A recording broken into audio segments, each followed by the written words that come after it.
नमस्कार दोस्तों, मैं जगदीश परियार आप सभी का हार्दिक स्वागत करता हूं आपके अपने YouTube channel Sarvodaya education hub में। आज हाजिर हूं आपके सामने एक नया सेशन लेके और आज अपने स्टार्ट करने जा रहे हैं एक बिल्कुल फ्रेश टॉपिक, नया टॉपिक कोशिका। देखो, अपना आज का टॉपिक रहेगा कोशिका सेल कि कोशिका क्या चीज़ होती है, कोशिका की खोज सबसे पहले किसने की थी, कोशिका का अध्ययन अपने विज्ञान की कौन सी शाखाओं में करते हैं, कोशिका कितनी प्रकार की होती है और कोशिका को अपने किसके अंदर मापते हैं, यानी इसकी इकाइयाँ क्या होती हैं, इसके बारे में आज अपने करने जा रहे हैं। तो बिना कोई देरी के अपने स्टार्ट करते हैं कोशिका। अब देखो, सबसे पहली बात आती है कि कोशिका या सेल क्या होती है, कोशिका किसे कहते हैं कोशिका। तो देखो, कोशिका जो होती है ये जीवों के शरीर की सबसे छोटी इकाई होती है। यानी कोई भी जीव हो, चाहे वो कितना ही बड़ा हो, चाहे वो कितना ही छोटा हो, उसके शरीर की सबसे सूक्ष्म इकाई, सबसे छोटी इकाई क्या होती है, कोशिका होती है। तो अपन ये कह सकते हैं कि कोशिका जीवों के शरीर की संरचनात्मक, क्रियात्मक और मूलभूत इकाई होती है और सभी जीवों का शरीर है वो कोशिकाओं से मिलकर बना हुआ है। अब बात आती है कि कोशिका की खोज करने वाले कौन थे, किसने सबसे पहले कोशिका की खोज की थी और इसको नाम भी किसने दिया था। तो बात आती है कि रॉबर्ट हुक एक वैज्ञानिक थे जिन्होंने 1665 के अंदर कोशिका की खोज की थी। तो बात की कोशिका की खोज करने वाले कौन थे, रॉबर्ट हुक थे। कब की थी उन्होंने, 1665 में की थी। रॉबर्ट हुक ने क्या किया था कि स्वयं निर्मित या खुद के द्वारा बनाया गया जो माइक्रोस्कोप था, उस माइक्रोस्कोप के द्वारा उसने कोरक की छाल को देखा था। तो उस कोरक की छाल के अंदर उसको मधुमक्खी के छत्ते के समान कोष्ठ मिले थे और उसने प्रत्येक कोष्ठ को नाम क्या दिया था, सेलुला यानी कमरा नाम दिया था और उसी सेलुला से क्या मिलके बना है, कोशिका शब्द बना है। तो बात आती है कि खोज व नाम किसने की थी, रॉबर्ट हुक ने 1665 ईस्वी में। और रॉबर्ट हुक को ही हम कोशिका विज्ञान का जनक कहते हैं। इसने कोशिका का जो अध्ययन है वो किस पुस्तक में किया था, माइक्रोग्राफिया में किया था। ठीक है, तो अब लिखते हैं अपने सबसे पहले खोज व नाम।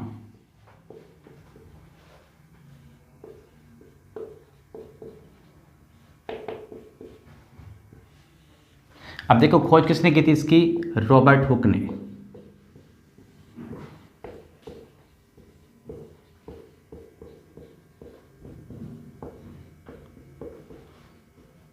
सोलह सौ पैंसठ ईस्वी में रॉबर्ट हुक ने इसकी खोज की थी। फिर देखो किस पुस्तक का नाम क्या था जिसके अंदर उसने कोशिका का अध्ययन किया था। तो पुस्तक का नाम था माइक्रोग्राफिया, यानी माइक्रोग्राफिया पुस्तक के अंदर उसने कोशिका का अध्ययन किया था, या इसका जो अध्ययन है उससे संबंधित प्रकाशन किस में करवाया था, माइक्रोग्राफिया के अंदर करवाया था। फिर बात आती है कि रॉबर्ट हुक जो होता है, रॉबर्ट हुक जो है उसको अपने क्या कहते हैं, उसे कहते हैं कोशिका विज्ञान के जनक। तो यहाँ पर लिख देंगे अपने रॉबर्ट हुक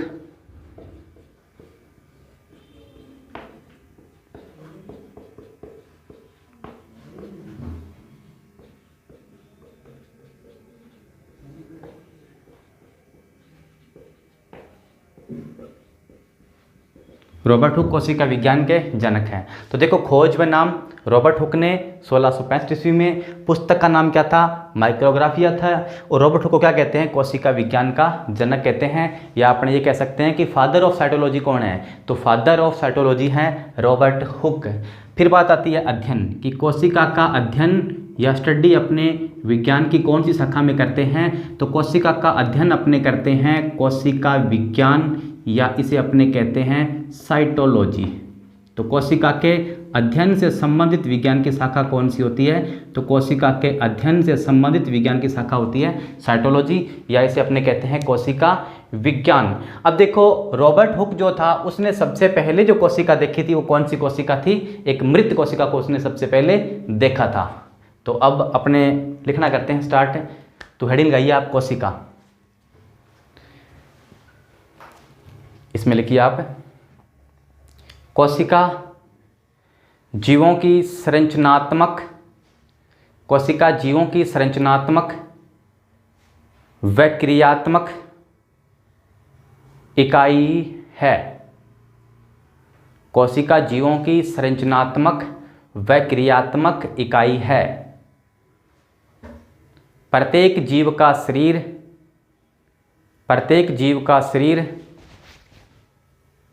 सूक्ष्मतम कोशिकाओं से मिलकर बना है। प्रत्येक जीव का शरीर सूक्ष्मतम कोशिकाओं से मिलकर बना है।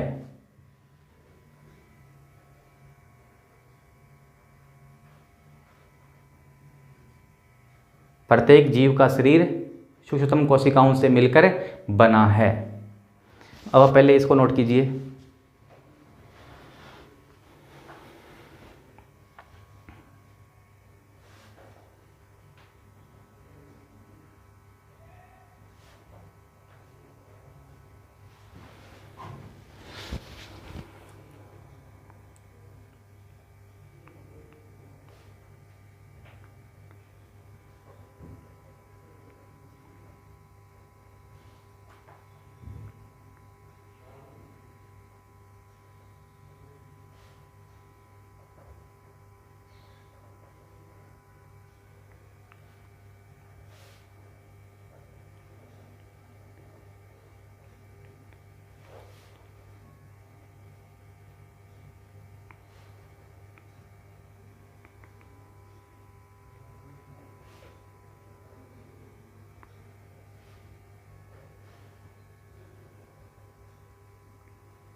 तो अब अपने बढ़ते हैं आगे। अब देखो, जो रॉबर्ट हुक थे उन्होंने सबसे पहले मृत कोशिका को देखा था। तो नोट में आप लिखिए, नोट डालिए नीचे और नोट में लिखिए रॉबर्ट हुक ने जिस कोशिका को देखा था, रॉबर्ट हुक ने जिस कोशिका को देखा था वह एक मृत कोशिका थी। रॉबर्ट हुक ने जिस कोशिका को देखा था वह एक मृत कोशिका थी।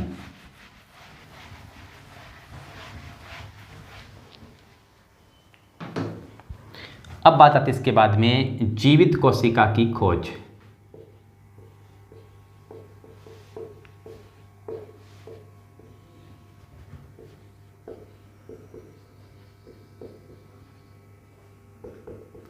अब देखो, जीवित कोशिका की खोज करने वाले कौन थे? तो जीवित कोशिका की खोज करने वाले थे ल्यूवेनहोक। तो जीवित कोशिका की खोज किसने की थी?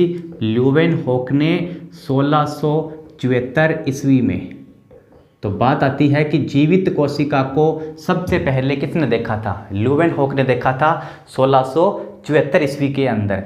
अब देखो, जो ल्यूवेनहोक है इसको अपने किस नाम से जानते हैं? तो ल्यूवेनहोक को अपने कहते हैं फादर ऑफ बैक्टीरियोलॉजी।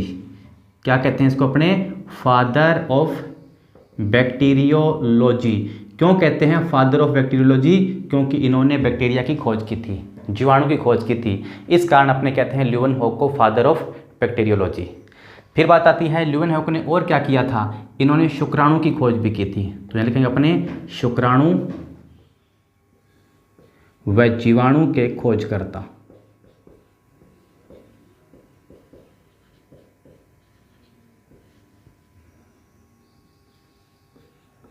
शुक्राणु व जीवाणु के खोजकर्ता। अब देखो, मृत कोशिका को देखने वाले थे रॉबर्ट हुक, जिन्होंने 1665 में मृत कोशिका को देखा था।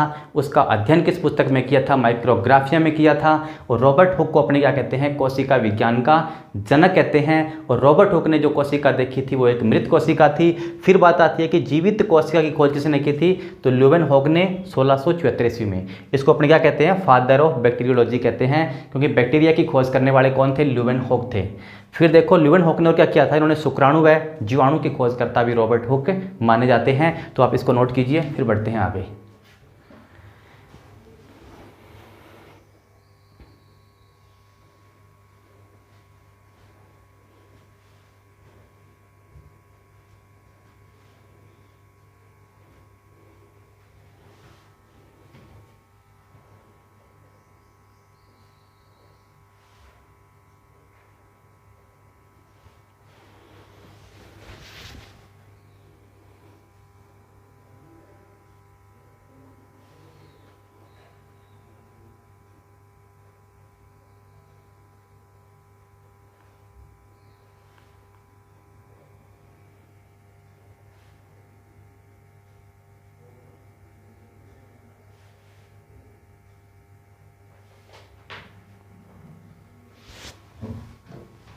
चलो अपने बढ़ते हैं आगे।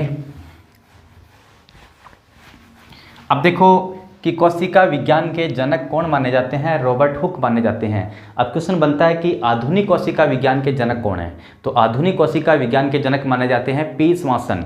और फिर क्वेश्चन तो ये बनता है कि भारतीय कोशिका विज्ञान के जनक कौन है? तो डॉक्टर ए.के. शर्मा को भारतीय कोशिका विज्ञान का जनक कहते हैं। तो आप नोट डालिए और नोट में लिखिए सबसे पहले नंबर 1 लगा के। इसमें लिखिए आप आधुनिक कोशिका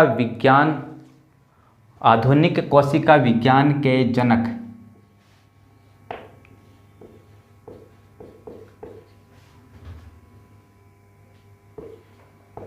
पी स्वासन। आधुनिक कोशिका विज्ञान के जनक कौन है? P Swanson. आधुनिक कोशिका विज्ञान के जनक कौन है? P Swanson. फिर लिखिए नेक्स्ट लाइन से भारतीय कोशिका विज्ञान के जनक doctor A K. Sharma. Doctor A K. Sharma. भारतीय कोशिका विज्ञान के जनक कौन माने जाते हैं? Doctor A K. Sharma. Note number 3 में लिखिए भारतीय कोशिका विज्ञान केंद्र कहाँ है? ये है पुणे में। पुणे में भारतीय कोशिका विज्ञान केंद्र कहाँ पर है? पुणे में है, जो महाराष्ट्र में है। तो भारतीय कोशिका विज्ञान केंद्र पुणे में। नोट नंबर 4 में लिखिए कोशिका एवं आणविक जीव विज्ञान केंद्र। कोशिका एवं आणविक जीव विज्ञान केंद्र कहाँ पर है? ये हैदराबाद के अंदर है। हैदराबाद यानी कोशिका एवं आणविक जीव विज्ञान केंद्र कहाँ पर है? हैदराबाद के अंदर है। अब देखो हैदराबाद के अंदर जो कोशिकीय एवं आणविक जीव विज्ञान केंद्र है, यहाँ पर और क्या होता है? यहाँ पर डीएनए की जांच होती है। तो अपने बात आती है कि डीएनए की जांच कहाँ पर होती है? तो डीएनए की जांच होती है हैदराबाद के अंदर। फिर बात आती है डीएनए फिंगरप्रिंटिंग का केंद्र कहाँ पर है? तो डीएनए फिंगरप्रिंटिंग का केंद्र भी कहाँ पर है? हैदराबाद के अंदर है। तो लिख देंगे अपने डीएनए फिंगरप्रिंटिंग केंद्र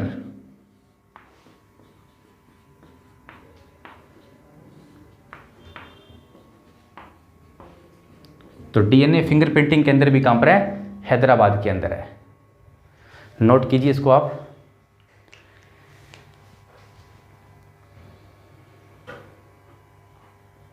एक बार रिपीट कर रहा हूं कि कोशिका के जनक रॉबर्ट हुक, आधुनिक कोशिका विज्ञान के जनक तो क्या आ जाएगा? पी स्वासन। भारतीय कोशिका विज्ञान के जनक डॉक्टर ए.के. शर्मा। और भारतीय कोशिका विज्ञान केंद्र कहाँ पर है? पुणे महाराष्ट्र के अंदर है। फिर बात आती है कोशिका एवं आणविक जीव विज्ञान केंद्र कहाँ पर है? हैदराबाद के अंदर है। यहाँ और क्या होता है? डीएनए की जांच होती है। इसके अलावा डीएनए फिंगरप्रिंटिंग केंद्र भी कहाँ पर है? हैदराबाद के अंदर है। तो बढ़ते हैं अपने आगे।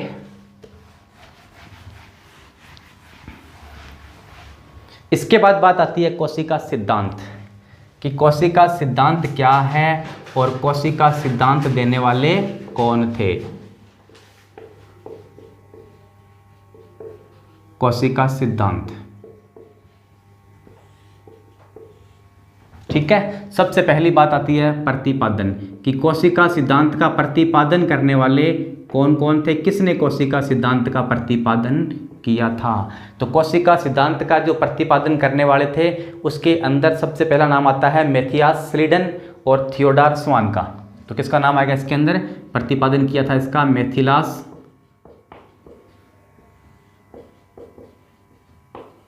स्वीडन, जिन्होंने, और इसके साथ कौन थे? इसके उदार थे थियोडोर स्वान।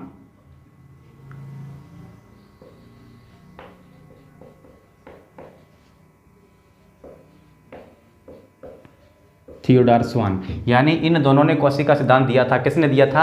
मैथियास स्वीडन और थियोडोर स्वान ने। अब देखो जो मैथियास स्वीडन थे इन्होंने काम किस पर किया था?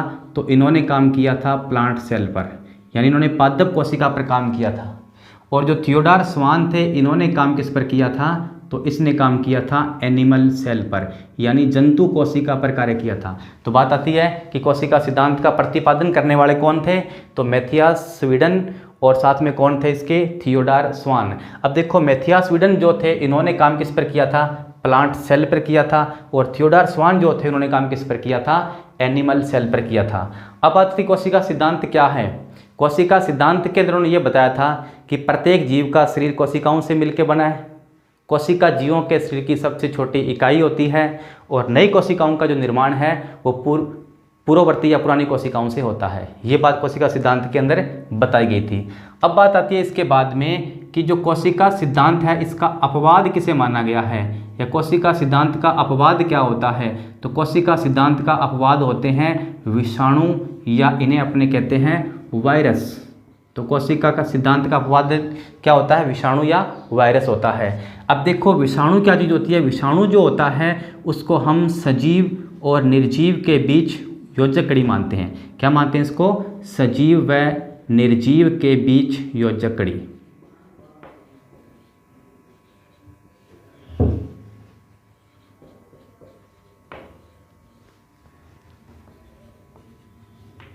तो ये भी आपसे पूछा जा सकता है कि कोशिका सिद्धांत का अपवाद किसे माना गया है, विषाणु को माना गया। विषाणु क्या होते हैं, सजीव व निर्जीव के बीच एक योजक कड़ी बनाते हैं, तो इसे माना गया कोशिका सिद्धांत का अपवाद। इसके अंदर थोड़ा सा चेंजिंग करो, ये मैथियास स्वीडन है, स्वीडन ही स्वीडन, मैथियास स्वीडन और थियोडोर स्वान। तो आप इसको नोट कीजिए कोशिका सिद्धांत को।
अब डालिए इसके बाद नोट, नोट में लिखिए, नोट नंबर 1 लगाइए आप सबसे पहले। नोट नंबर 1 में आप लिखिए, जंतु जगत की सबसे बड़ी कोशिका, जंतु जगत की सबसे बड़ी कोशिका। तो देखो जंतु जगत की सबसे बड़ी कोशिका क्या होती है, तो जंतु जगत की सबसे बड़ी कोशिका होती है स्तुरमुर्ग का अंडा। तो स्तुरमुर्ग का अंडा जो होती है वो जंतु जगत की सबसे बड़ी कोशिका मानी जाती है।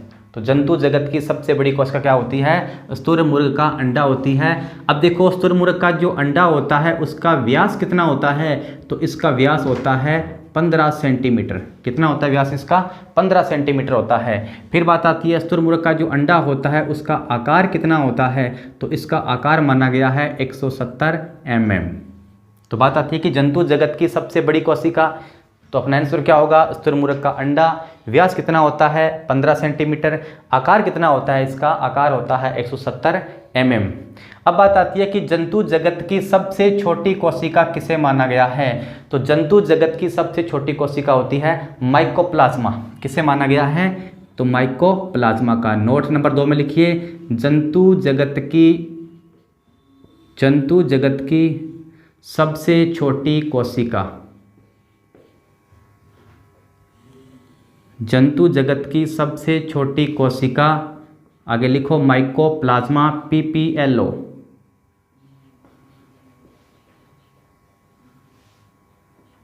PPLO माइकोप्लाज्मा, आकार कितना होता है 0.01 माइक्रोन।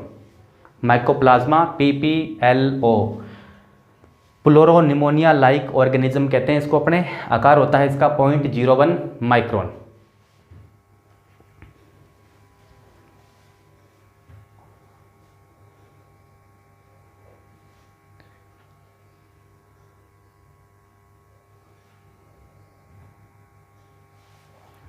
नोट नंबर 3 के अंदर लिखिए, मानव शरीर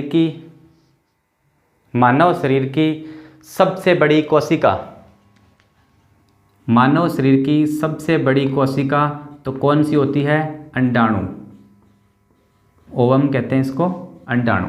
तो मानव शरीर की सबसे बड़ी कोशिका क्या होती है? अंडाणु या ओवम होती है। तो लिखो अंडाणु या ओवम।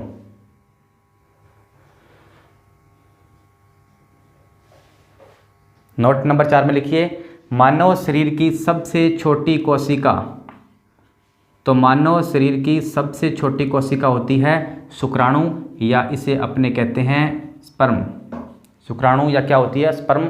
ये मानव शरीर की सबसे छोटी कोशिका होती है।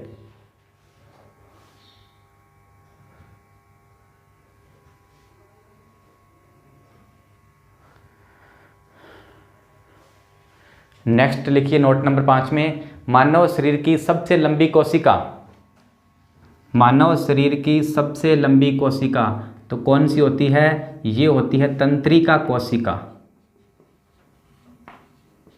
या इसे अपने कहते हैं न्यूरॉन। ये क्या बोलते हैं इसको? न्यूरॉन कहते हैं। तो मानव शरीर की सबसे लंबी कोशिका कौन सी होती है? तंत्रिका कोशिका या न्यूरॉन होती है।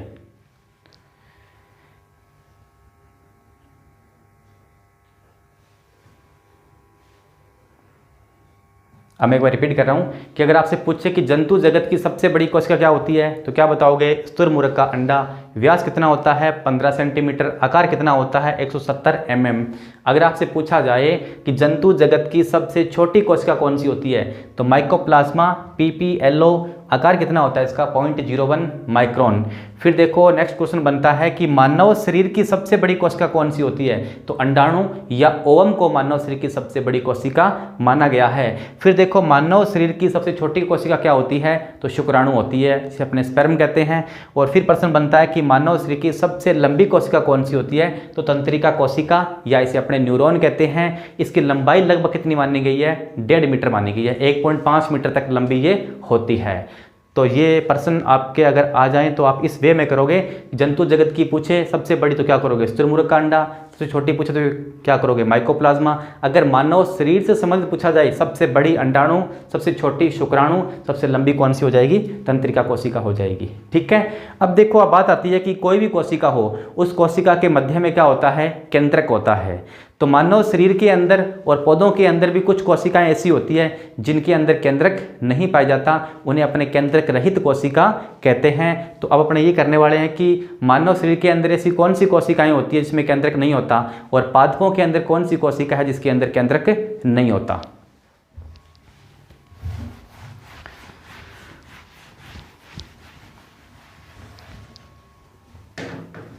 अपने लिखेंगे केंद्रक रहित कोशिका।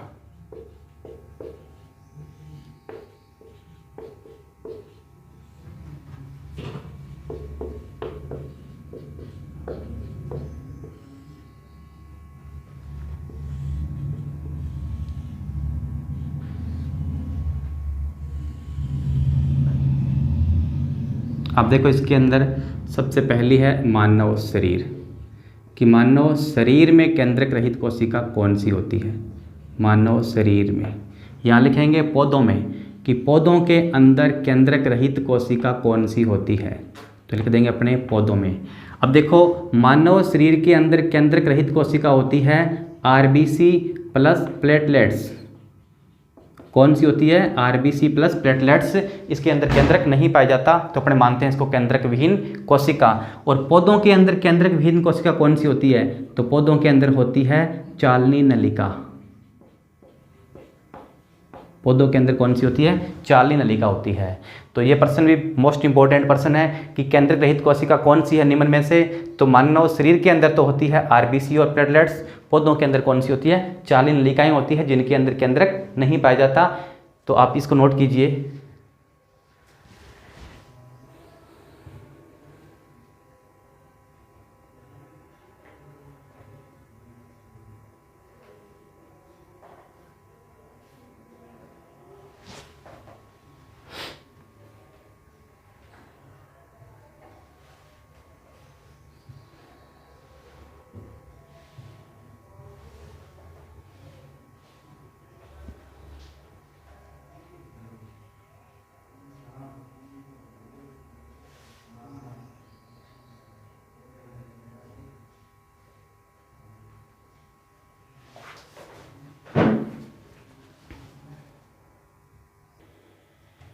अब देखो इसके बाद में बात आती है कि कोशिका जो होती है उसके अंदर कौन कौन से भाग होते हैं मुख्य रूप से। तो कोशिका के अंदर देखो सबसे बाहर क्या होती है, कोशिका झिल्ली होती है, और उसके बाद क्या होता है, इसके अंदर कोशिका द्रव्य होता है, और कोशिका के सबसे बीच में क्या होती है, केंद्रक होती है। तो कोई भी कोशिका है उसके मुख्य रूप से 3 भाग होते हैं, कोशिका झिल्ली, सेल मेम्ब्रेन, दूसरा कोशिका द्रव्य या साइटोप्लाज्म, तीसरा क्या होता है, केंद्रक या न्यूक्लियस। अब पादप कोशिका जो होती है उसके अंदर क्या होता है, कोशिका झिल्ली के चारों ओर क्या होती है, कोशिका भित्ति का कठोर आवरण होता है। और कोशिका भित्ति क्या करती है, यह पादप कोशिका को बाह्य आघातों से रक्षा करती है, उसको आधार प्रदान करती है और उसकी सुरक्षा का कार्य करती है।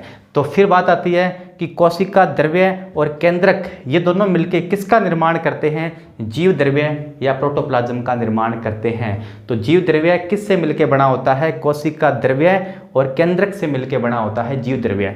फिर बात आती है जीव द्रव्य या प्रोटोप्लाज्म नाम किसने दिया था, तो पुरकिंजे ने इसे जीव द्रव्य नाम दिया था।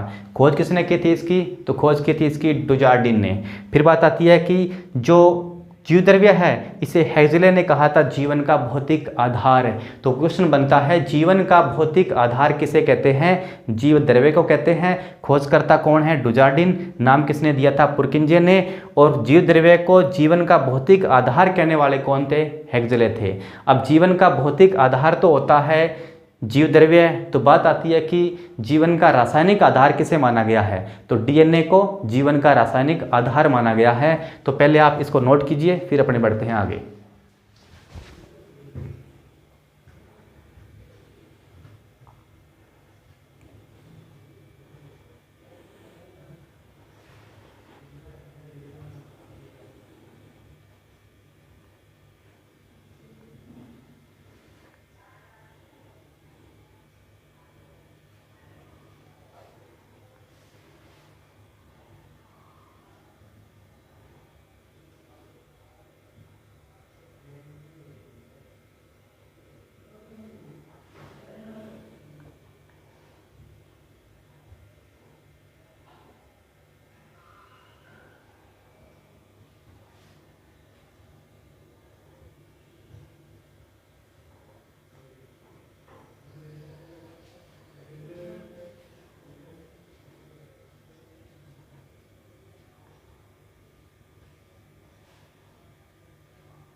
अब आप नोट में लिखिए नीचे, इसमें लिखिए जीवन का रासायनिक आधार, जीवन का रासायनिक आधार डीएनए कहलाता है।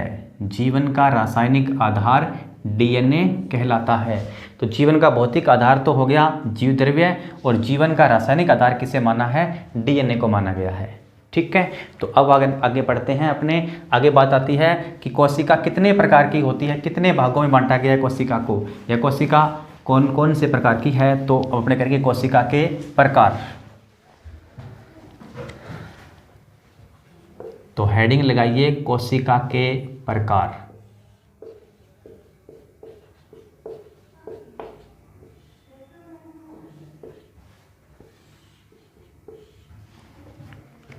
कोशिका के प्रकार। तो देखिए कोशिका के जो प्रकार होते हैं वो इन्हें दो आधारों पर वर्गीकृत कर सकते हैं अपने किसी भी कोशिका को। सबसे पहला तो आधार होता है कोशिकाओं की संख्या के आधार पर, और दूसरा कोशिका को बांटने का आधार होता है रचना के आधार पर। तो सबसे पहले हम लिखते हैं कोशिका की संख्या के आधार पर। तो यहाँ लिखेंगे अपने कोशिका की संख्या के आधार पर, कि कोशिका की संख्या के आधार पर इसे कितने भागों में बांटा गया है। और दूसरा इसका टाइप आता है रचना के आधार पर, कि रचना के आधार पर कोशिका को कितने भागों में बांट सकते हैं। तो देखो कोशिकाओं की संख्या के आधार पर इसे बांट सकते हैं कितने भागों में, 2 भागों में बांट सकते हैं। अब इसके दोनों भाग कौन कौन से होंगे, दोनों भाग होंगे, सबसे पहला तो होगा एक कोशिकीय।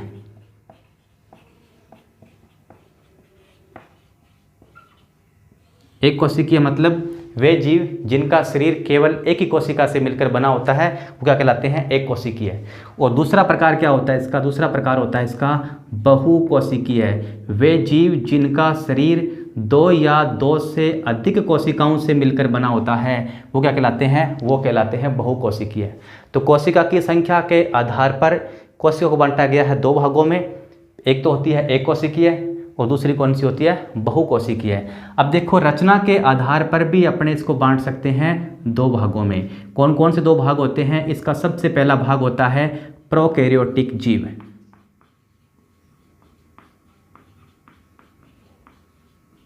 या प्रोकैरियोटिक कोशिका। और दूसरी कोशिका कौन सी होती है, दूसरी होती है यूकैरियोटिक कोशिका।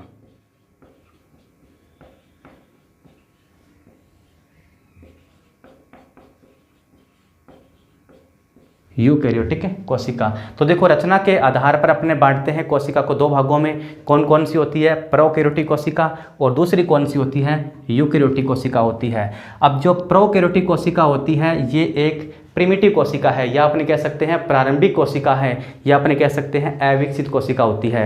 और यूकैरियोटिक जो होती है यह एक पूर्ण विकसित कोशिका होती है। तो अपने यहाँ लिख देंगे प्रारंभिक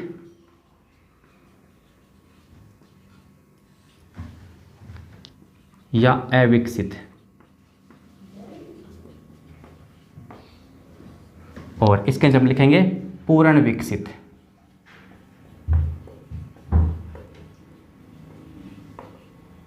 यह है पूर्ण विकसित। अब देखो कोशिका के प्रकार। तो कोशिका को बांटने का आधार है सबसे पहला कोशिका की संख्या, दूसरा है कोशिका की रचना। तो संख्या के आधार पर बांटते हैं 2 भागों में। सबसे पहली एक कोशिकीय, वे जीव जिनका शरीर केवल एक कोशिका से मिलकर बना है।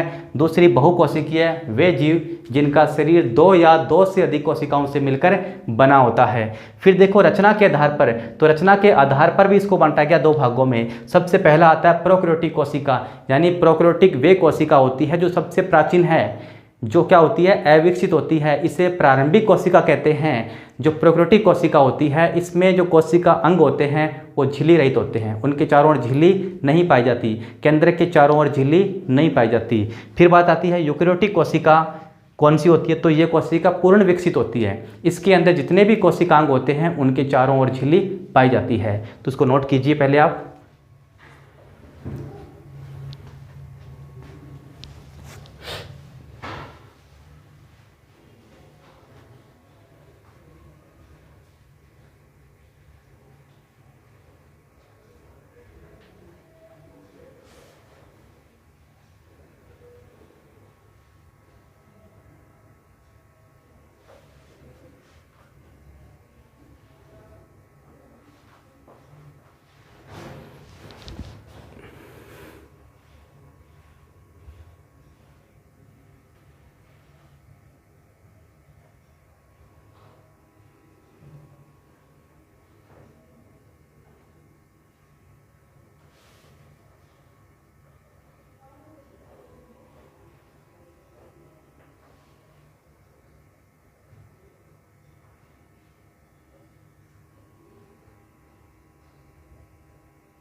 तो आज के सेशन को अपने देते हैं यही विराम। मिलते हैं कल एक नए सेशन के साथ। धन्यवाद सभी को। जय हिंद।